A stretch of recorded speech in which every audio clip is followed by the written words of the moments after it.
Thank you, Dr. Stewart. And as I forwarded to the committee, what we are kind of working with is a new statute that was passed by the legislature this summer that specifies that local boards must have a policy that contains certain language about student searches. And the question came up about the definition of student sex and what if there is either a question about that um, or some reason why quote unquote same sex would not make sense for a particular student. So my suggestion was, I mean, we are somewhat constrained by the statutory language and the definition, the sort of typical definitions of these words. My suggestion was to add a reference to your non-discrimination and Title IX policies to indicate to administrators that if they need to search a student and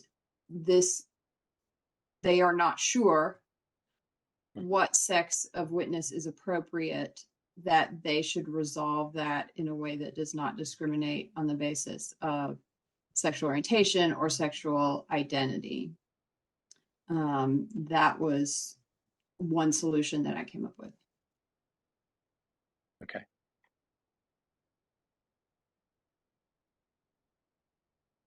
Comments, board members? I think, yeah, I had just suggested adding language about the student to be searched preferences, and I understand that that's cumbersome. I like your suggestion, Eva. I guess I could imagine other reasons that don't have to do with sex discrimination, why a child doesn't want to be searched by someone of the same sex, but I feel like it's probably not worth. I think that language is as good as anything else, and so I would be in favor of including it. Okay, great. I felt like getting the pulse of the board at the full meeting was good, and I felt like they sort of shared our sentiment, from our last meeting as well. And so I think this continues that same sense of what we're looking for. Ronnie, did you have anything? Oh, I think you're on mute. Thanks, Mike. Would you repeat the language and where would that go in the policy? Sure. It would go on the second page under number 3. Right now, there's the new statement, both the school official conducting the search and the adult witness must be the same sex as the student. And that's, what is imposed on us by statute. And my suggestion is that we add if there is, hold on, let me pull it up.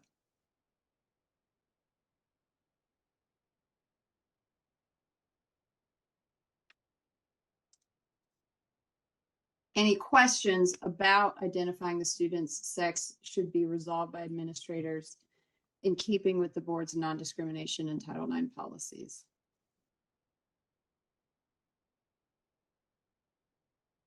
Sorry, can you repeat that last part? Should be resolved by administrators in keeping with the board's non-discrimination and Title IX policies. So I'm trying to signal to administrators there that in keeping with CHCCS values. Got it. That's helpful. Thank you. And then all that right, specific change. Oh, I'm sorry. I was just going to say that specific change to the Title IX policy is what we're doing later on the agenda as well, right? That is correct. Yeah. Okay. Thank you. Yeah.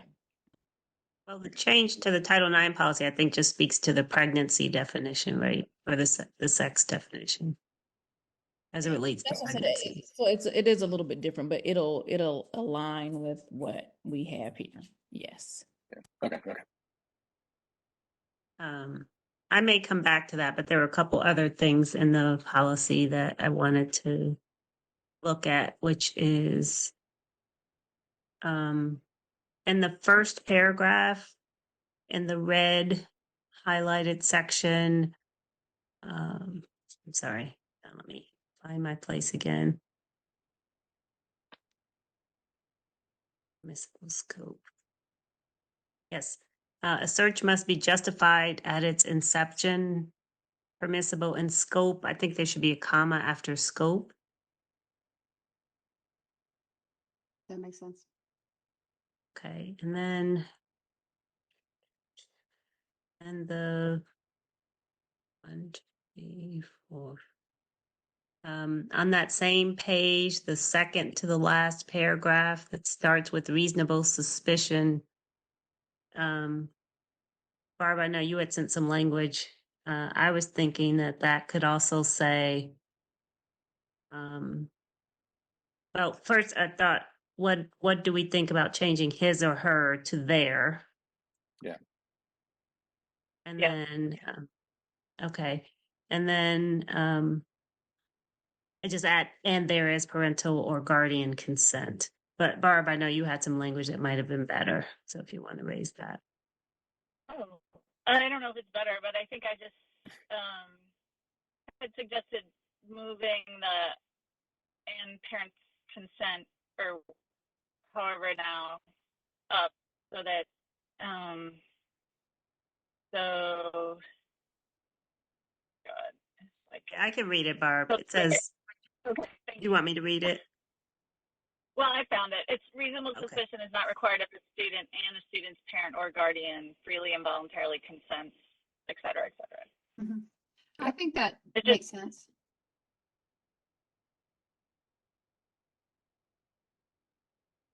Okay. That I support it for that. Okay. Was there anything else? Sorry, I keep Okay. going back and forth. No. Oh, and then it was back to the one we started with was. I think we got to a solution there. Okay. I think that's all. Okay. Great. Was there anything else for you? No. Nope. Okay. All right. I think this looks good. I appreciate all the effort that people have been making on this to get it right. Okay. So consent at this point? I feel like we got the. I'm sorry, I couldn't hear. Somebody just said. Barb, are you trying to say something? Barb, we can't hear you. Sorry.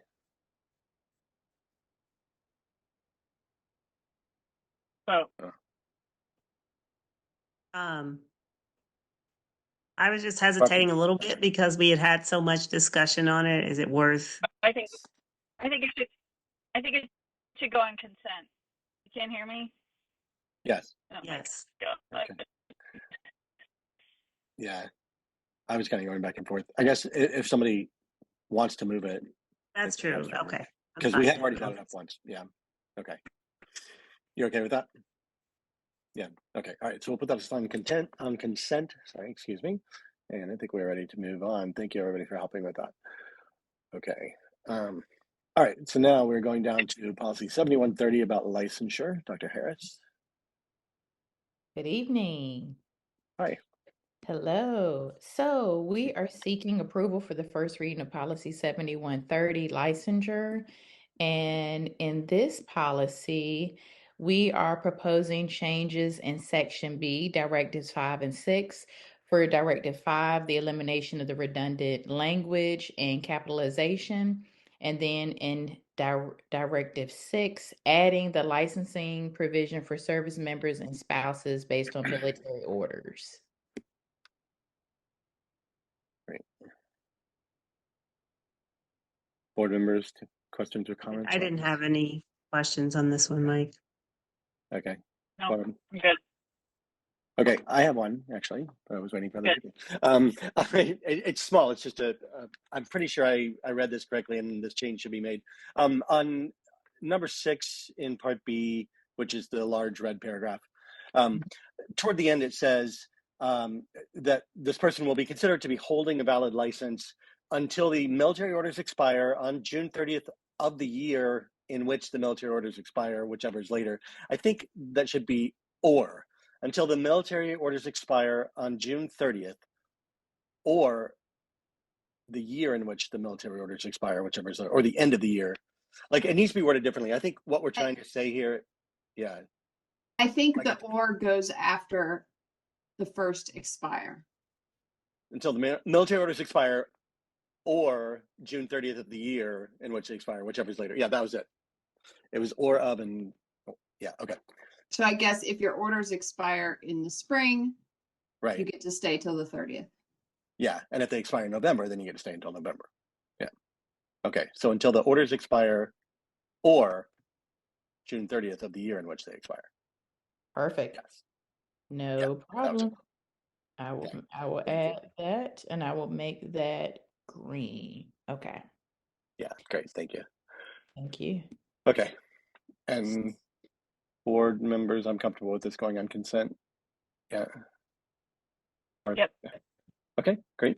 Thank you, Dr. Harris. I think you've got the next one too. Thank you. Yes, sir, I do. Yeah, 7100 recruitment and selection of personnel. Yes, sir. So, for this particular policy, this came to the policy committee previously. It came in March, on March 19th, and we discussed the definition of around sex. And so we're bringing it back so that we can clarify the definition of sex, and we can also align to our Title IX policy revision. And so Brandy and I have worked together on this. We would just want to make sure that whatever we decide, we'll just change it on both policies so that there's alignment across. And so if you look at the marked up copy in section 1 under A, general principles, it used to just say sex. We put in parentheses includes but not limited to pregnancy, childbirth, sexual orientation, and gender identity. And that is the wording that we are also proposing for our Title IX policy. Can I also add that I went back and did a little bit of research on that, and so, Ronnie, you were right to think that we had actually had a discussion in 2022. And so that was what we worked with our attorneys at that time to come up with that language. So just so you know that we went back and did a little bit of digging around that. Thank you.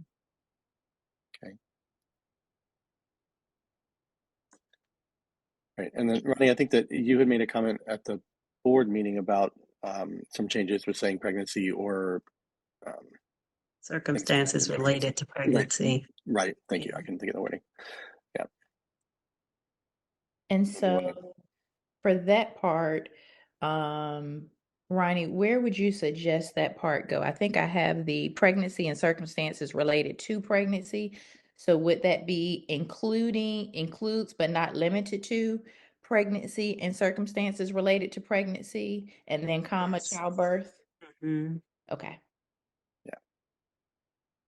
Then I'm wondering, are we missing language of origin and ethnicity in the descriptors? We've got national origin. And color and race. Yeah, legally speaking, if there were discrimination on the basis of one's language of origin, I believe that would be considered national origin discrimination. Okay. Could we call that out explicitly? You can. I will say that this is a list of statutorily protected categories, and that is not one. Okay. But to me, it is included as national origin discrimination. Likewise, ethnicity would fall under race. But I mean, you're not violating the law by adding more categories. Do you think maybe after national origin in parentheses, including language of origin? Sure. Ronnie, is that okay? Yeah, that's fine. Okay. Language of origin. Okay. Okay. You got that, Sean? Yeah. Yes, sir. Okay. Other questions, comments?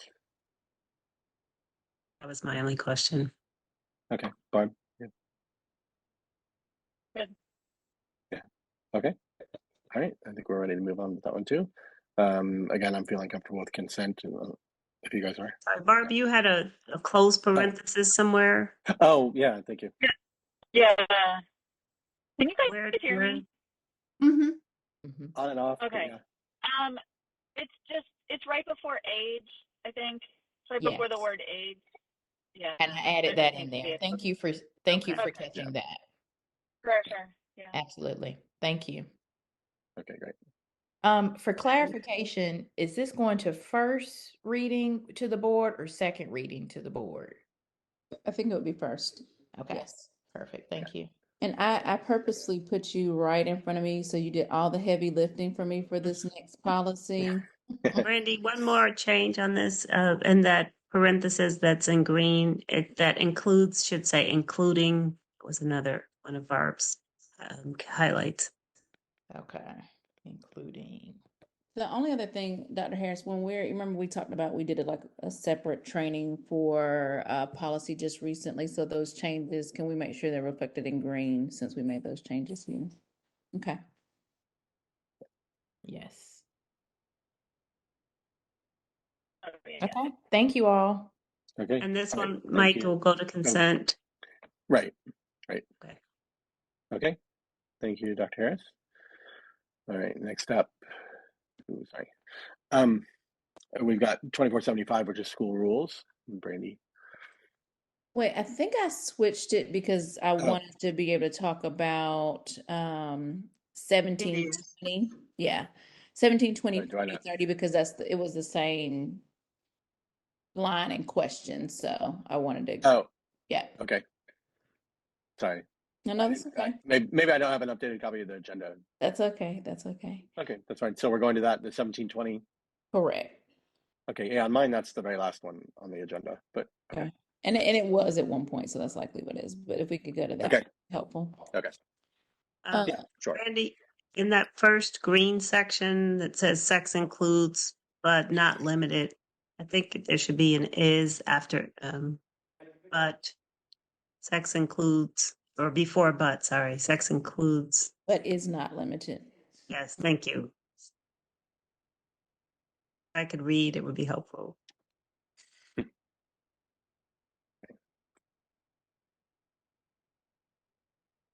And that was my only question on this one. Yeah. And of course, adding what we just said in the last policy. Right.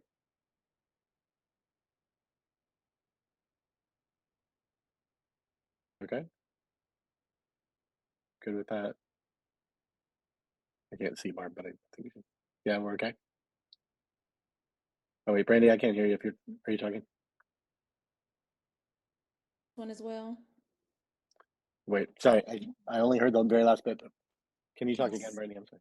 Consent as well for this one. Yeah, I think so. Except not the national origin stuff, right? Because this is just Title IX. Right. We're not talking.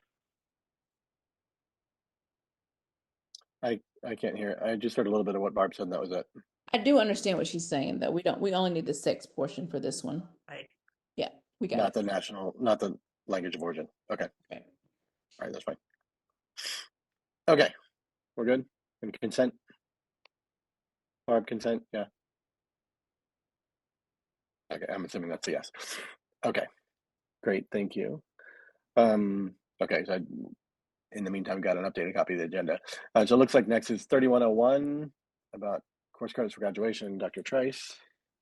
Yes, thank you. So as the board is aware, we've been pushing ahead as an administration with updates to policy based on recommendations and findings from our curriculum instruction audit.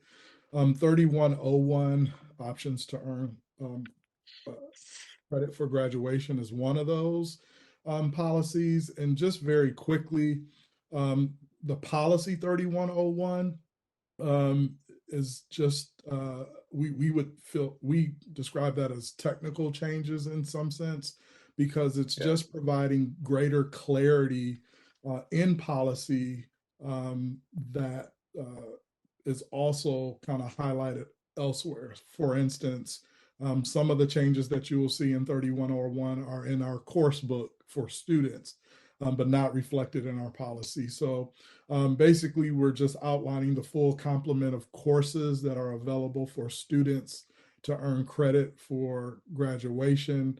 The updates provide clarity to students, parents, and staff about what particular courses may or must be taken if stipulated by DPI and when they must be taken.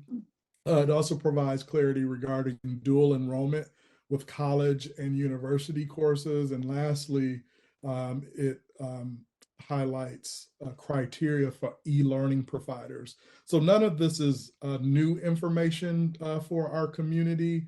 It exists in many different spaces, but it was not really fleshed out in our policy. So at least with respect to policy 3101, we believe these are more technical, but tremendously helpful for people who are going to search our policy for information.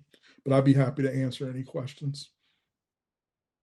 And I did tell Dr. Trice I had one small correction to a statutory reference, which I'm going to make right now, which is on line 109.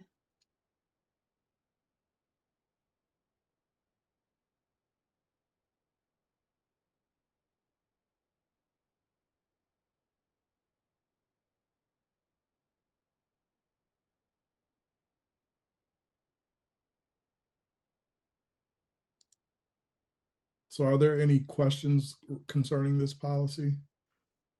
I have a question on line 110. 110, okay. Yeah, the creator endowed inalienable right to the people. Can we just say inalienable right to the people? Yeah. So for what it's worth, that is what our state law That's what says. the state law is. Shall include at Do we least have the to list following. all of those things? Can we just say what can we just stop at 109? Yeah, I mean, I will defer to Dr. Trice if you feel like that takes out some of the, if you feel like you want this list in policy, but it would be I don't fine want this list to of policy. say as long as the course includes the topics listed in statute. Right. Yeah. So Yeah. I'm sorry, just for a point of clarity, all of the bullets 110 through what I think it's 125, is that what you're speaking to, Ms. Dawson? Yes. Okay. Yes, the one that's at issue is primarily 110, but if we can't change a portion of it, I would just not list any of them and just say. I see what you're saying. Yes. Okay. So do you feel like it's okay, Dr. Trice, to not specify those, but just say they must include the topics that are listed in this statute in law? I believe so. You know, it's like you said, it's state. Doesn't this violate the Constitution? I'm It's sure the they think. Constitution. I'm sure they think because they said creator and not God, they're good on the First Amendment. Right. So can we say the Higgs-Boson particle? Yeah, right. Right. Yeah. Okay. Yeah. But I'd be happy to kind of remove those. You know. Yeah. I don't think that'll be a problem. Okay. All right. And Thank you. Okay. And we'll just have to change that paragraph above to just say that, like 107 through 109 to say, as long as the topics.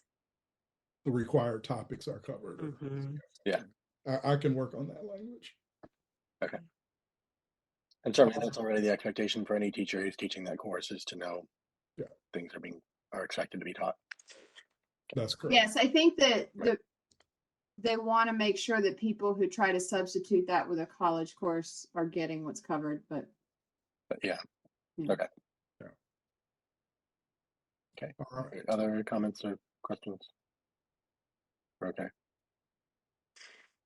That was all I had. Okay. I mean, I'm trying to decide here about discussion action versus consent. There's an awful lot of new material, but it's, like you said, it's not absolutely new to our district, but it is new in policy. So to me, that feels like it should go into discussion and action just to sort of make people more aware of that. Okay. Yeah. Are you okay with that? Absolutely. I'm fine with that. Yeah. Okay. Great. All right. Thank you, Dr. Trice. I think you've got the next one also. Yeah, I wanted Yeah. to speak to Regulation 3101. Oh, sure. Yeah, which represents a more substantial change. And I'm going to share my screen if that's okay. Yeah. All right. Let me see if I can do this. All right. Are you able to see my screen? It should say regulation code. Yes. Okay. Yes. So, so the administration is also proposing changes to the regulation. It did say regulation code, but now it's showing the 2x2s. Oh, really? Okay. Sorry to interrupt. Yeah. No. Let me see. Yeah. Maybe Maybe I we're on have too tab, but many. you weren't working. Too many. There it is. Oh. Yeah, that's it.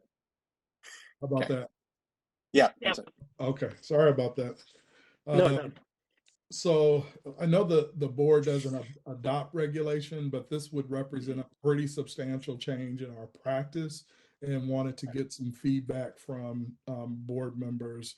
Just as a note, both of these, the policy and regulation, has gone before our Student Success Committee in our previous, I think last month's meeting, and so it's coming here based on feedback from the Student Success Committee as well. And so with Policy 3101R or Regulation 3101R, we're proposing three things. One, a title change, because the title of the current regulation is a bit overwhelming. But this actually, the proposal actually just kind of zooms in on what this regulation is all about.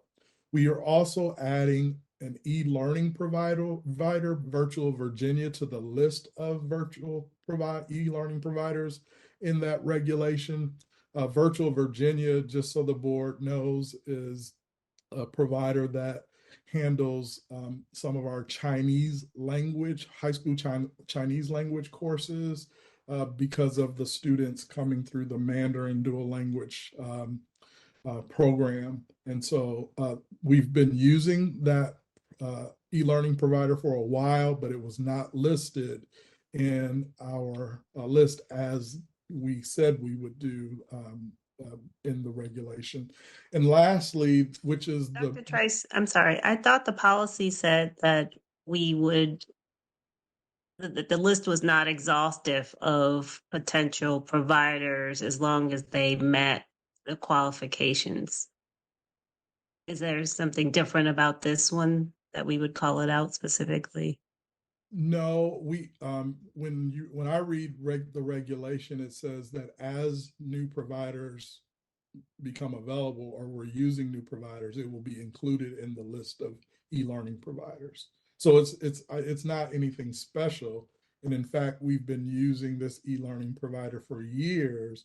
But you know, if I'm a new staff member and you're reading the regulation and you don't see Virtual Virginia, it may raise questions. And so just to provide more clarity, and because we've been using the provider, we wanted to add it to the list. That makes sense. Thank you. And so the biggest shift that we are looking to propose for this regulation is highlighted by the third bullet. So we want to align the criteria for enrollment for all third-party course providers. And I just wanted to take a moment to kind of walk the board members through this and using a PowerPoint slide, because I've, like I said, tried to explain this before and it can get kind of complicated. So currently students have two paths that they can take in terms of enrolling or taking courses through third-party providers. There's the NCVPS path, which is free for students. And then there are e-learning providers that, we partner with, where families and students pay for enrollment in whatever course they want to take. However, with NCVPS courses, there are criteria that have been established by the board for enrollment. And you can kind of see that on the screen. the course is available, if it's not offered in the district's curriculum, or it's not offered at a student's school for whatever reason that year. It could be low enrollment and the course didn't make, or if there's a scheduling conflict. And what we mean by scheduling conflict is if a student is, for instance, not on track for graduation or not on track for promotion, we would consider kind of allowing students to take the NCVPS course, even though we offer it in the district's curriculum. However, with the third-party course provider, there is no stipulation or criteria for enrollment. So if, you know, I want to take Math 2 or Math 3 during the summer, and I can afford to pay for it, or my family can afford to pay for it, even though we offer that course in our curriculum, students are allowed to enroll, successfully complete, receive credit, and it impacts one's GPA. So just to highlight what we're proposing is to align across the board on the criteria for enrollment in third-party courses. And basically, the NCVPS criteria would apply to other third-party course providers, meaning that in order to enroll in a third-party course provider, you would have to meet this criteria. And we're also proposing letter D there at the bottom, that there are special circumstances that may come up that we've dealt with recently, such as illness or sickness. We anticipate with the state moving to a 3-year graduation pathway for some students that we might need to be able to use NCVPS or other third-party providers to help students graduate early if that's a path that the students and families select. And so that's a new language that we're proposing that we add to the regulation. And lastly, I just want to talk about why. And it's, in our mind, it's about fairness and equity. Under the current model, additional options to earn credits exist for families who can afford to pay. That also, in turn, allows students to strengthen their GPAs if they're allowed to pay for those courses. And even under the proposal, what we're saying is you may not, I mean, you can, what we're saying is students can still enroll in those courses, and if families want to continue to pay for those courses, that's perfectly fine, but it wouldn't necessarily impact the CHCCS transcript. Students can enroll in those third-party courses, get a transcript from those vendors, and when it's time to apply for college, they would submit their CHCCS transcript and, the successful completion of any other course that they enrolled in with a third-party provider. We just see issues with some students being able to earn additional credits and even faster, impact their GPA, but it was all based on one's ability to pay. And so this is a reason why we're proposing the change, and wanted to share that with the board for any guidance or feedback concerning this issue. And I'll just stop sharing my screen here.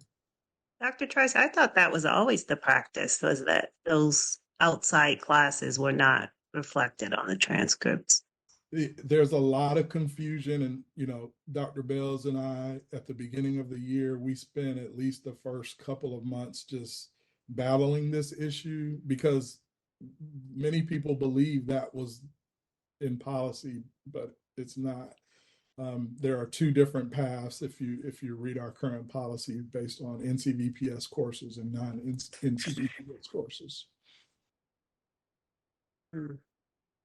So, and just to be clear, we're not opposed to students accelerating, especially if that's their plan. But I think what we're seeing is that some students clearly have an option to earn additional credits throughout the summer, during the year, and other students do not.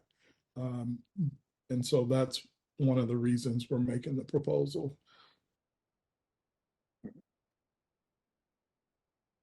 Okay, so since we're not, you know, empowered to approve regulations or not, it seems like mostly you were just like getting feedback from us. Do you feel like you would also share this slide presentation when we do discussion and action for the policy, and then Yeah. get more feedback from the rest of the board as well? Okay. Yes, because I think this is a change that impacts enough people that to be material in some way, and we Right. want to give people enough, headway in terms of Right. planning for the future. And but we've unpacked this with this change with principals, Right. counselors have very much been a part of this.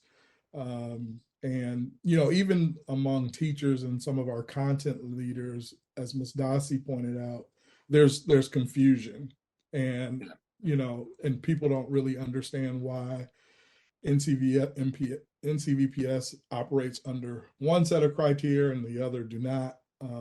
And so this just provides a little clarity, but we do need to communicate well what the options are for those students and families who want to accelerate, and how they might do that, and how they can still submit those transcripts to colleges when it's time to do so.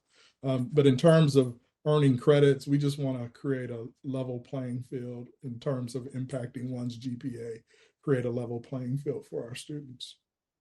Bob, I don't know if you want to add to that. This has been a part of our curriculum dialogues this year as well, in speaking with teachers. I don't know if there are any other examples you want to point to, or if I've covered it all.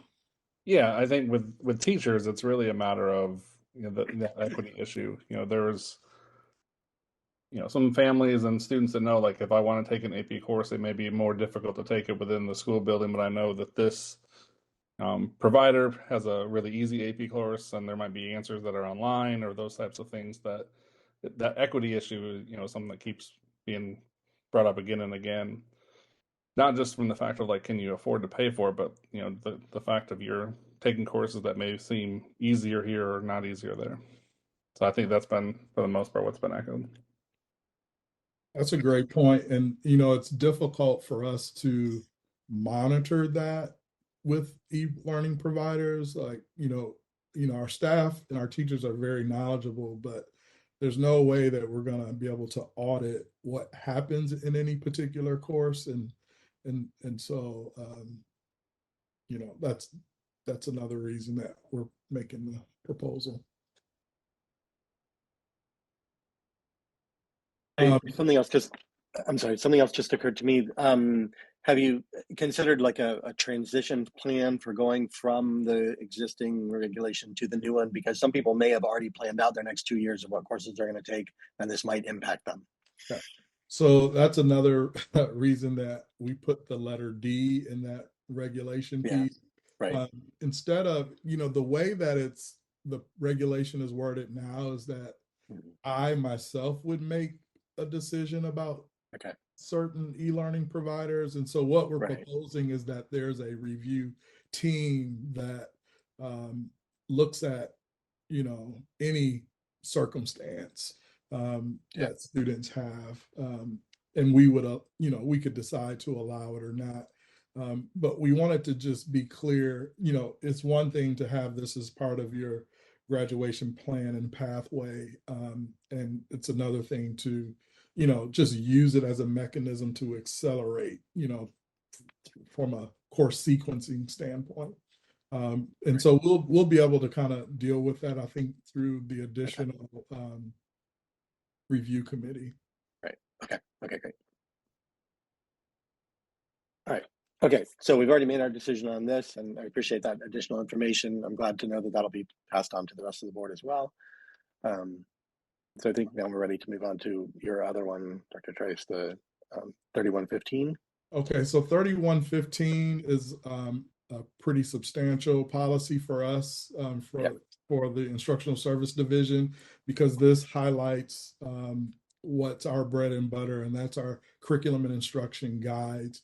And so for those that don't know, our curriculum and instruction guides are written curriculum. That's the written curriculum that we have in this in our district. And this is the policy that regulates that. We describe this as a total rewrite. The last time the policy was updated, I think, was 22 years ago. And so you'll see we've included 4 main sections, and these are sections that align with the recommendations and findings from our curriculum and instruction audit.